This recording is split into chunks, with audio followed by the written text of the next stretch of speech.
I have the answer to a question that we've all asked. The question is, why is it that the letter X represents the unknown?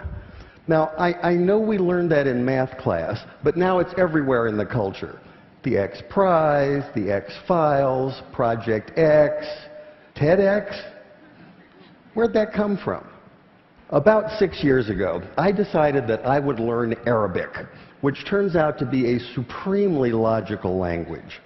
To write a word or a phrase or a sentence in Arabic is like crafting an equation because every part is extremely precise and carries a lot of information.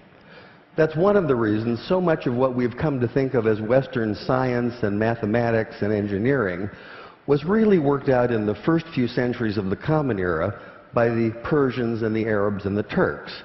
This includes the little system in Arabic called algebra, and algebra roughly translates to the system for reconciling disparate parts. Algebra finally came into English as algebra, one example among many. The Arabic texts containing this mathematical wisdom finally made their way to Europe, which is to say Spain, in the 11th and 12th century. And when they arrived, there was tremendous interest in translating this wisdom into a European language. But there were problems. One problem is there are some sounds in Arabic that just don't make it through a European voice box without lots of practice. Trust me on that one. Also, those very sounds tend not to be represented by the characters that are available in European languages. Here's one of the culprits.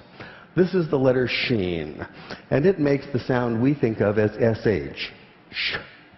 It's also the very first letter of the word shay'un, which means something, just like the English word something, some undefined, unknown thing. Now, in Arabic, we can make this definite by adding the definite article al, so this is al-shay'un, the unknown thing. And this is a word that appears throughout early mathematics, such as this 10th century derivation of proofs. The problem for the medieval Spanish scholars who were tasked with translating this material is that the letter sheen and the word shay'un can't be rendered into Spanish because Spanish doesn't have that sh, that sh sound.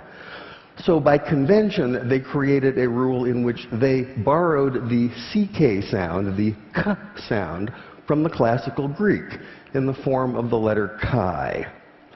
Later, when this material was translated into a common European language, which is to say Latin, they simply replaced the Greek chi with the Latin x. And once that happened, once this material was in Latin, it formed the basis for mathematics textbooks for almost 600 years. But now we have the answer to our question. Why is it that x is the unknown? X is the unknown because you can't say sh in Spanish. And I thought that was worth sharing.